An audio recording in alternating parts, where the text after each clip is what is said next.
Great. Hello, my friends. Katie Day with the Moving to Texas team here with another episode of the Real Advice podcast. Thanks so much for tuning in. I am excited for this week's guest to dig in to all things leadership, expansion teams, team building, real estate, and just all of the things. So I am super excited. Please join me in welcoming Chris Speicher. What's going on, man? Hey, how are you? I'm stoked to be here. Super excited. I am very excited as well. We're chatting for a few minutes before we started this and have some like hometown and previous living connections. So that's exciting. And I know like as we dig in, I know we'll probably uncover a lot more stuff. So for people that may not know you, how did you first get into real estate? Because like I know of you now, right? And everything that you do in the teams and the expansion teams and different stuff like that. So like rewind, how did you get into real estate? Yeah, so that's actually a great story. So I was with, so my wife has been in real estate now for 30, if I screw this up, it could be bad, 32 years, 33 years, something like that. And I was in high tech. So I was working with Microsoft for a long time, left them because of the travel. I was gone for 2 weeks a month, every month. Yeah. And did a quick stint at a pharmaceutical company to help them launch their company. And I was walking out the door to work one day and I had been helping Peggy Lynn in her business. And she said something to me that was like a little time bomb in the back of my head. She said, you will always do well working for somebody else, but you will never be wealthy. And this, you said this was as you were leaving the house? Leaving the house for work. Cause I had to have been complaining about the commute or something. Yeah. And that sat for a long time until it finally, that little time bomb went off. I'm like, you know what? You're right. And I left the company. I started the team with her about 12 or 13 years ago. Okay. And never looked back. It was the greatest thing ever. And I brought kind of a corporate mentality to the team. And I think that's one of the reasons we're so successful is I do not enjoy working with clients. It's never been my thing. I have, but it's never been my thing. And, I came in and I said to her, okay, so if we're going to do this, like, let's talk through the sales pipeline and let's look at the financials. And she, what? Yeah. Okay. So we can do this. And, that was, like I said, 12 or 13 years ago, and we have expanded and grown, and it never looked back, not once. That's interesting. And I find a lot of times when there are very few spouses, I guess, let me say it this way. There are very few spouses that say, hey, do you and me want to go into business together today? It's always like one's in, and then just sometimes out of necessity, sometimes out of, whatever it may be, the other one tends to hop in as well. And so it's always interesting to see like, who was there first and things like that. It's interesting. Yeah, totally. And you know what? It's so, I don't know if you know this. We were with Tom Ferry. I think we were coaching with Tom. I think he might have had 200 people, 150 people in his ecosystem at the time. Yeah. And we were doing well working together until we had some growth. And we've only gotten in one argument and one fight during the entire 12, 13 years we've been a team. And we were talking about doing something, and this is a G-rated show. I'll tone it down. You're good. Okay. Say what you need to say, I love it. So she said to me something about, it might've been DocuSign or something with the contract. And I looked at her and said, I'm not your fucking assistant. And she looked at me, she said, well, get me a fucking assistant. So I called Tom and I'm like, so, hey, what do I do? He said, pick your lane and stay in it. She picks her lane and stay in it and give her what she needs to give her what she needs to be successful. Yeah. Like, all right, done. And ever since then, it's been totally fine. We do our things, we support each other. And, but the whole stay in your lane thing was one of the best pieces of advice of all time. Yeah. Such a key piece of advice that so many people don't do, right? And I was speaking with someone on a podcast, a couple weeks ago or day ago. I don't know. Time's a weird construct, but they were like they need to continually reevaluate to make sure that like, if this is my role and this is your role, like, does that still make sense today? Does that still make sense next year, 5 years from now, however long it may be? And that's something that I think I've been guilty of not doing, right? Just being like, oh, we're just going to put our head down and grind. And like, we need to stop every once in a while and kind of reevaluate and make sure we're still in the right Yeah, positions and totally. And there needs to be trust, right? Like I don't, and generally the trust kind of thing comes down to when you're a team like this is money. Like yeah, she trusts me to go spend the money, and I trust her to do what she needs to do. And we generally don't talk about, if I'm implementing a new piece of technology or spending money, unless it's a very large sum. She's just like, hey, do what you do. Funny thing, as we were growing and we were growing very rapidly and had like 3 or 4 buyer's agents, we had an admin, we had an ISA. We were spending an enormous amount of money with Zillow, and she opened the corporate American Express bill, and she hadn't seen it in years. yeah. She was like, "What in the world?" I'm like, Yeah. well, it's all relative. Like, and by the way, we pay it off every month. It's totally fine, but it's just a percentage of revenue. And if the revenue is this, the bill can be this. But if the revenue is this, the bill, like, she was like, wow, I had no idea. I'm like, well, we'll do little financial meetings every now and then, make sure you do have an idea. But you also need that trust to run the company.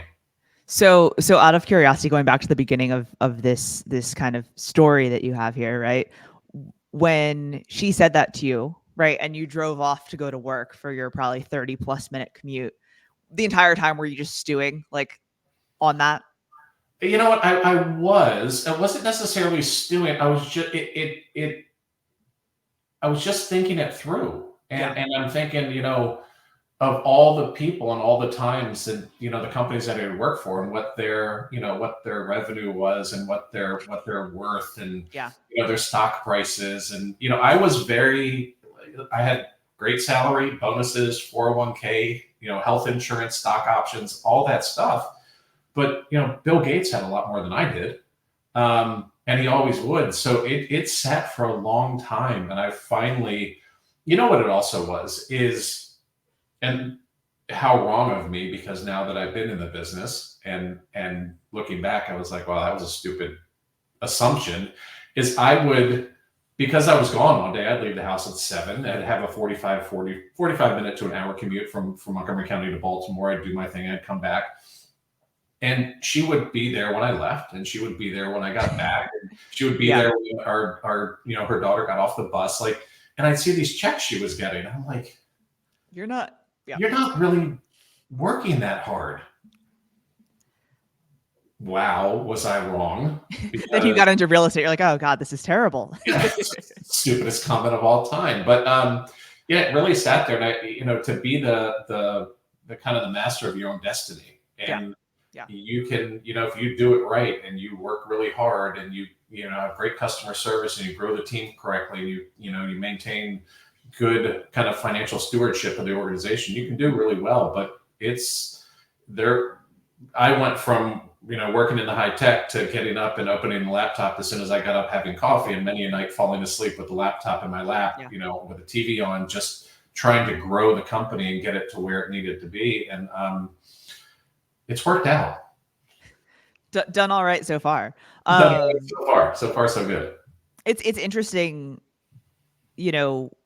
for most people in this industry, when you talk to people, like, they could never see themselves going back to that W-2 job, right? Like, especially high performers, like, no, I could never see myself going back to it. And it's funny, like, you had that, you're busting your ass for Microsoft, or whatever, right? Like, I work so many more hours now, but like sitting in bed with my laptop or sitting in front of the TV with my laptop or doing that, like,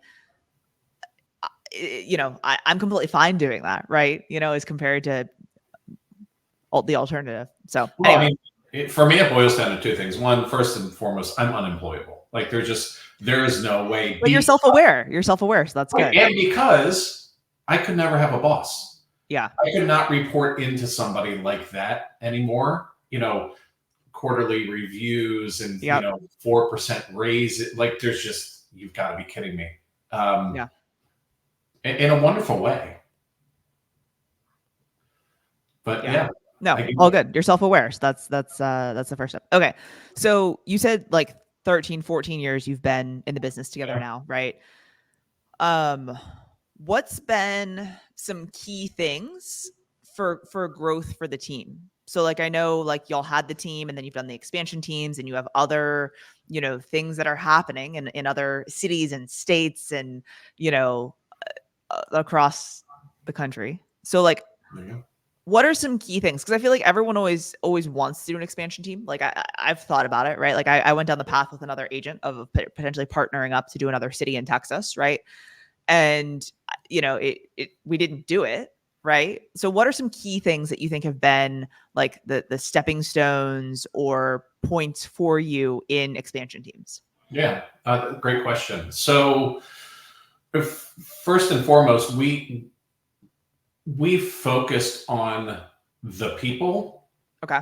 that then helped us determine where we would expand to. So I'll give you an example. We were based in Montgomery County, Maryland. So it was very easy for that team to service Maryland, DC, and Virginia. Yeah.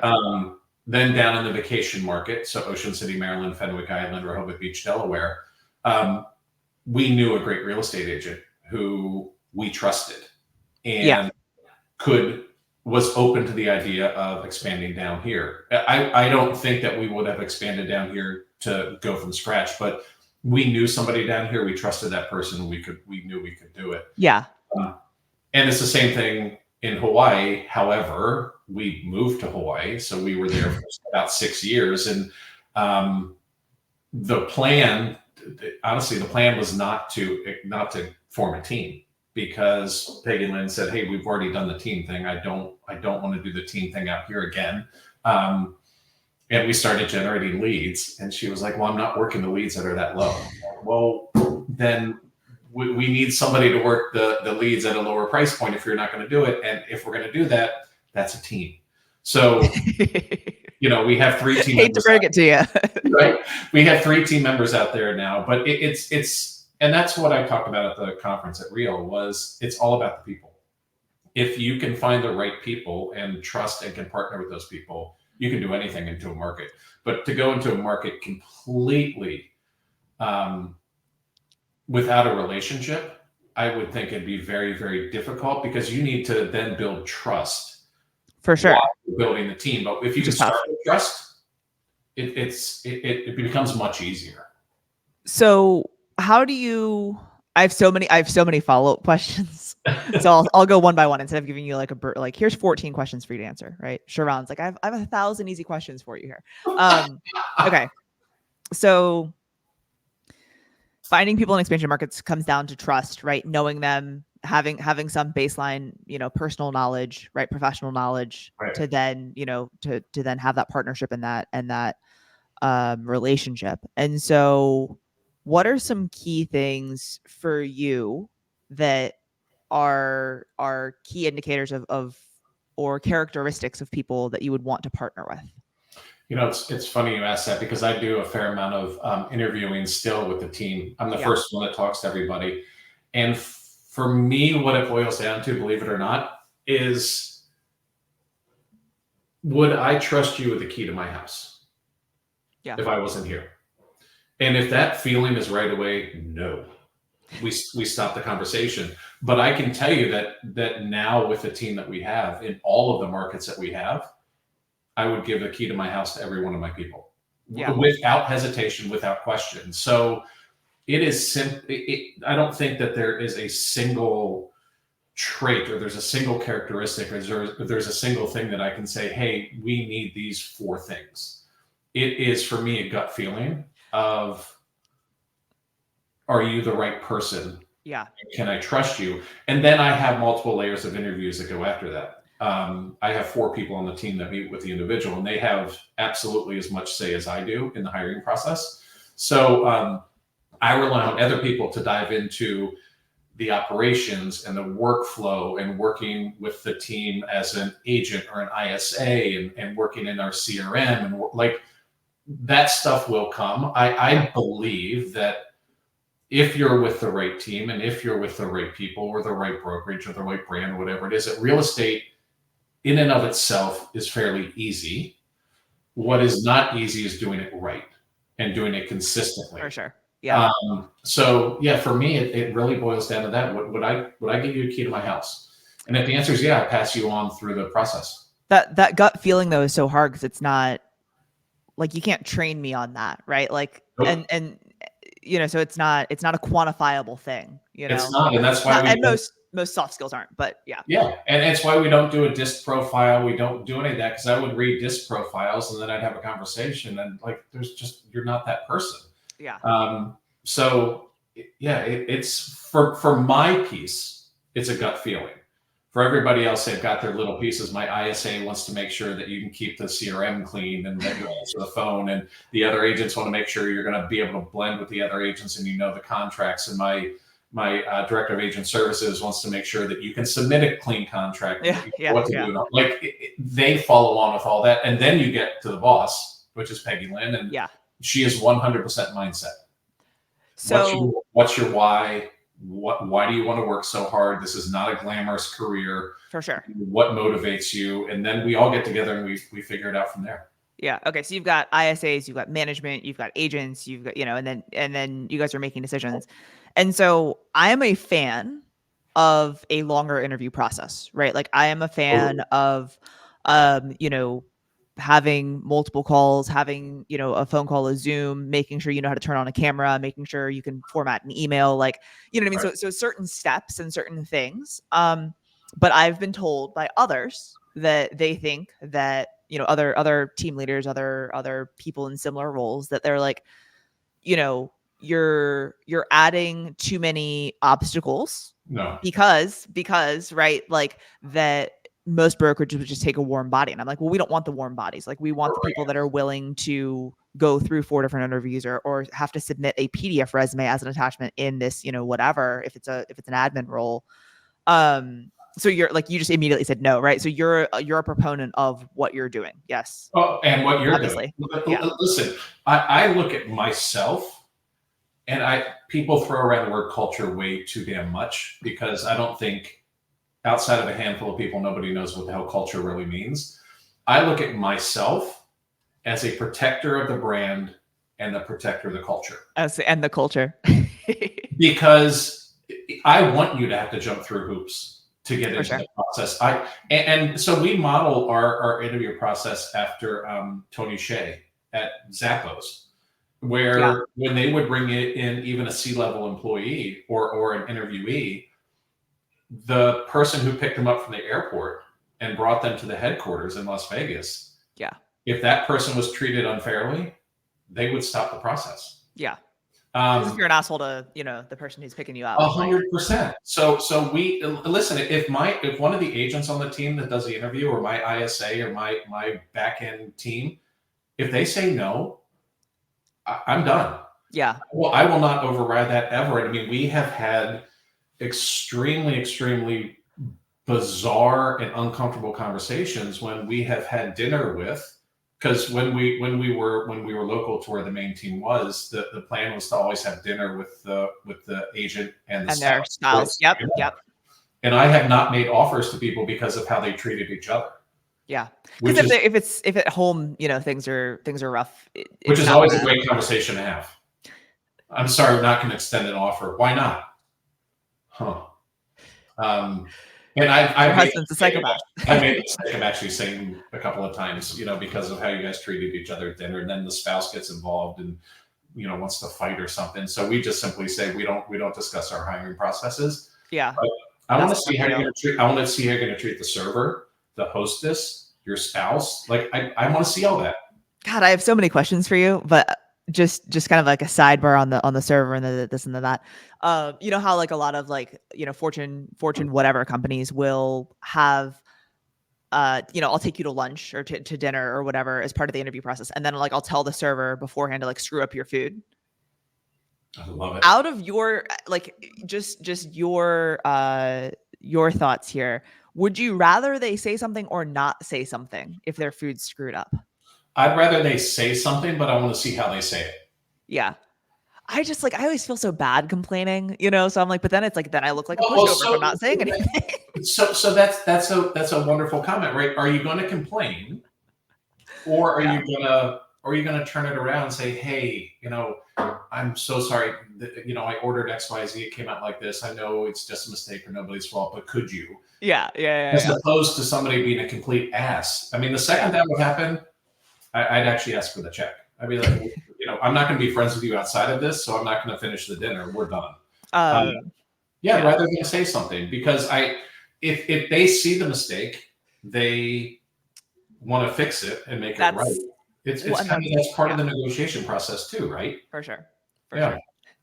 No, that's just a little, going down a rabbit hole on my side here. But okay, so you have 4 people doing interviews. You start with a gut feeling. If something feels off there, they're not moving forward. How many, just for context for everyone out there, how many people are currently in your organization? Because you run multiple teams, so maybe just giving a little context on that. Oh, by the way, we also do credit and background checks, which when people find that out, sometimes they just remove themselves from the process altogether. Okay, gotcha. Right. Yep. So on Maui, there are 3 agents. Okay. Down here in the Maryland, Delaware beaches, there are 3 agents. And then our core team, which is in Gaithersburg, Maryland, serves kind of Maryland, DC, Virginia.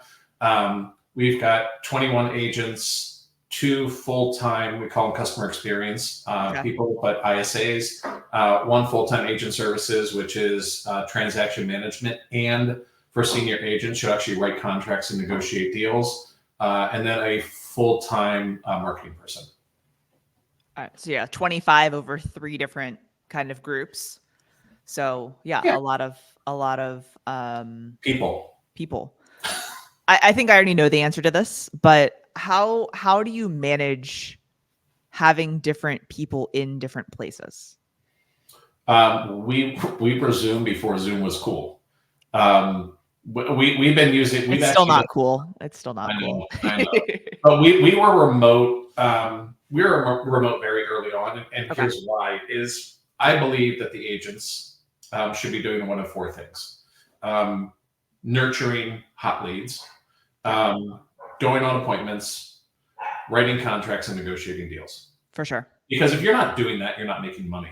So when we changed, we're going back several years now. When we went from Remax to Long and Foster, the commute for a lot of our agents to come into the office and or do team meetings became like an hour and a half each way. But it was only 4 miles. I'm just kidding. Correct. Only to Bethesda. Right? Yeah. I mean, if you had to get anywhere near the Beltway, you were done. Yeah. So we went to Zoom meetings way back then. That was almost 8 years ago. And it was because my team was like, listen, if I'm spending 3 hours a day commuting to the office, I can't be in front of clients. I'm like, I agree. So it's a lot of time talking to people. It's a lot of time face-to-face on Zoom. We do weekly accountability calls. We do monthly team events, whether we're there in person or not. We do monthly team events. And then we end up talking one-on-one with our agents, most of them at least once a week, maybe every other week, about either a deal or something they're struggling with, or listen, you've been doing this a while and you care about your people.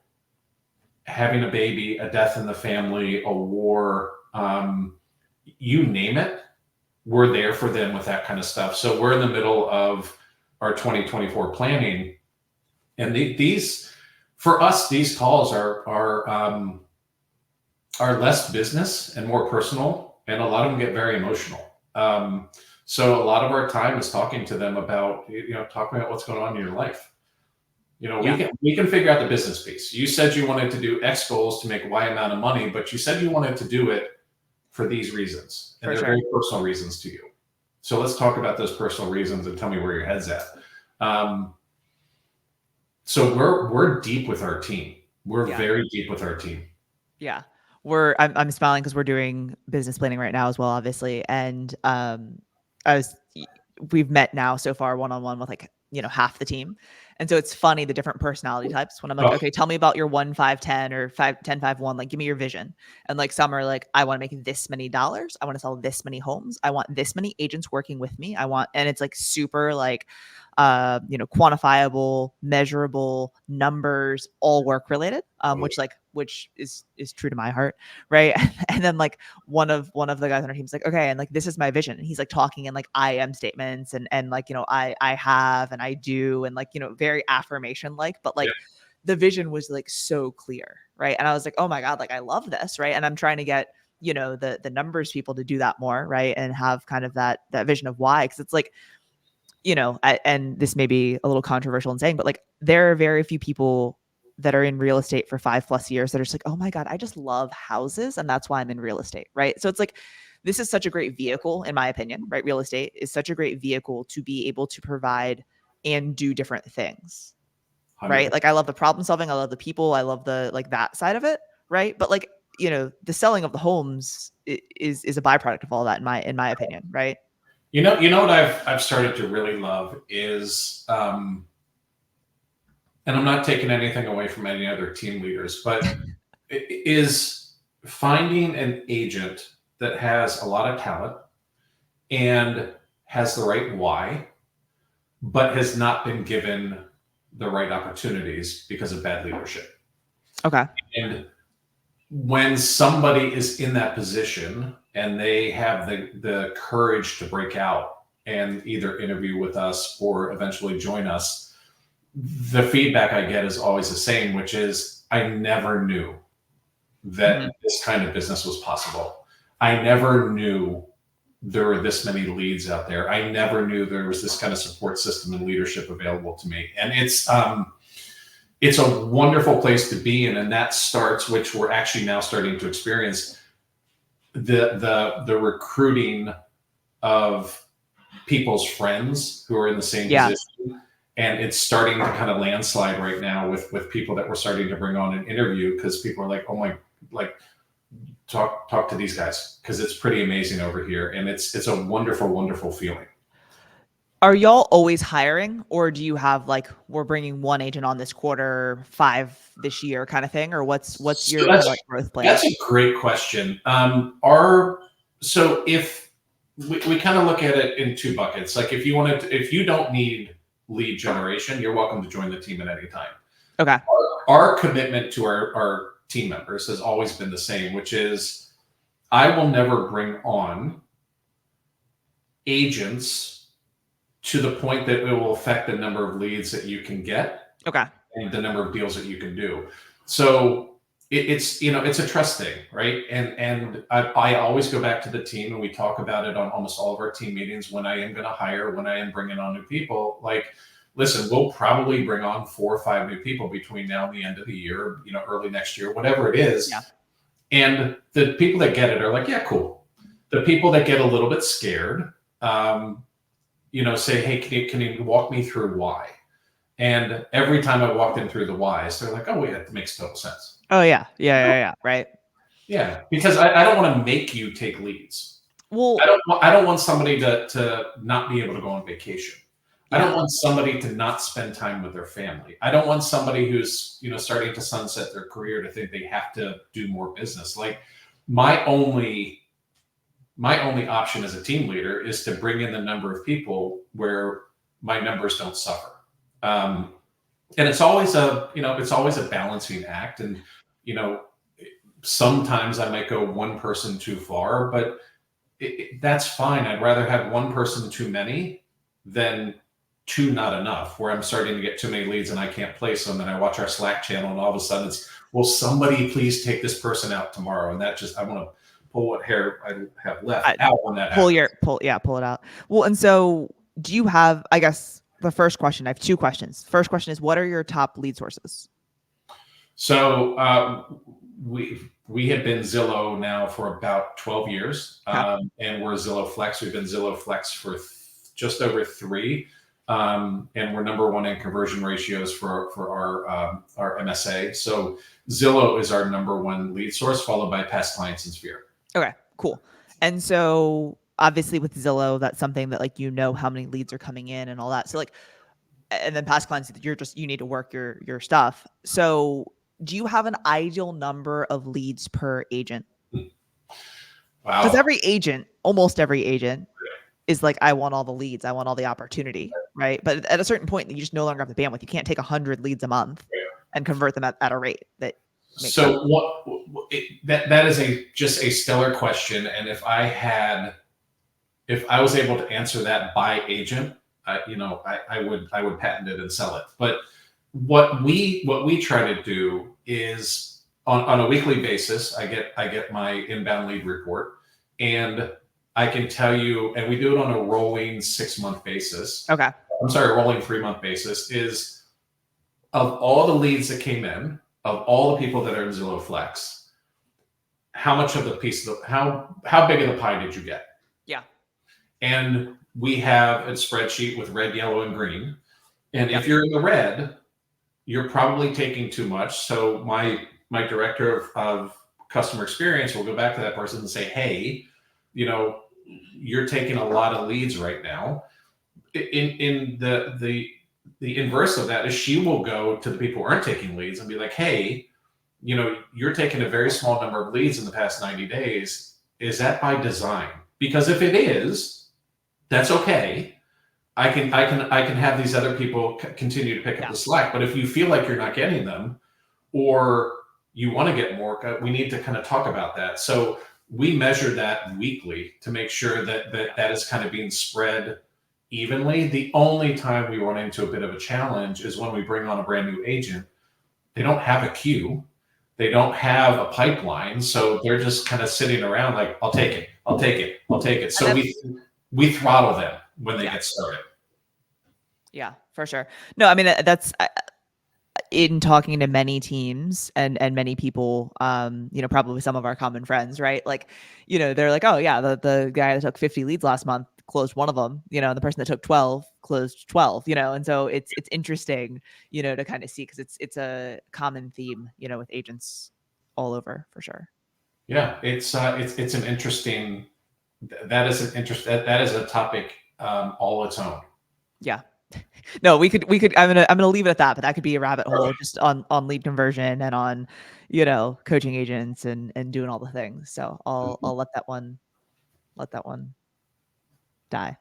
All right. So switching gears a little bit, on the personal development front, do you have anything that, like, books you read or podcasts you listen to or things like that you think are, good for agents, especially with mindset and stuff right now, like that you've been recommending to your agents or to people, So this might not be the answer that you get from a lot of people. No, I don't. I just, so I learn. I learn a lot from Tom. I learn a lot from Sharon. I learn a lot from Mark Davison. Like, there are people in the industry and there are topics in the industry that interest me that I stay on top of. Yeah. I was on the agent advisory board at Zillow for 11 years. I just resigned at the end of last year. So there's a lot of industry knowledge and a lot of kind of inside stuff that I pay attention to. I feel like this industry, more than most, is full of a lot of noise. And it's the same reason I don't watch the news. It's the same reason that I don't read a lot of the publications that come out in our space. Is there's conflicting stuff, there's too much stuff, there's negative stuff. I tend to focus on a very specific topic or the operations on the team, and then if I need to go deep in something, I'll reach out to somebody in the Real network, or I will reach out to somebody like, I'll ask Tom, who should I talk to, and I'll do a deep dive with a few people. But I think for every book you can read on topic X that says you should do these 9 things, you can read the book on topic X that another book that says never do these 9 things. So I tend to shy away from that. I want to talk to the people. I want to talk to the people who are doing it, and I want to talk to the people who are successful at it, and I want to figure that out. I mean, I spent a lot of time as we were ramping up and getting ready to join Real with like Dean and Aphrodite. Like, hey, you guys are big in flex, I'm big in flex, you're big with like, what do I do? For sure. That's what I'd rather do. Yeah. No, and it's You see my bookshelf. it's the thing for those that are listening and not watching. He has a bookshelf that has, I think, 2 photos on it and nothing else. But it looks nice. Well, It thank looks you. nice. Yeah. You could like put some things on it. Like it doesn't have to be books. I'm working on it. I just moved in. I'm working on it. I've got, Oh no, there's some others. Oh, that looks like it's not decorations underneath. I don't know what it is. Yeah, no, that's Yeah, it's like just stuff. things that need to go in other places. Anyways, no, it's the 2 things that the 2 like kind of cliche quotes or whatever, but like, in order to get better at push-ups, in order to get better at whatever, like you have to just do more push-ups. You can't read about it, right? And then the other is like, I don't necessarily want to take advice, not necessarily. I don't want to take advice from someone who like hasn't done it, kind of thing.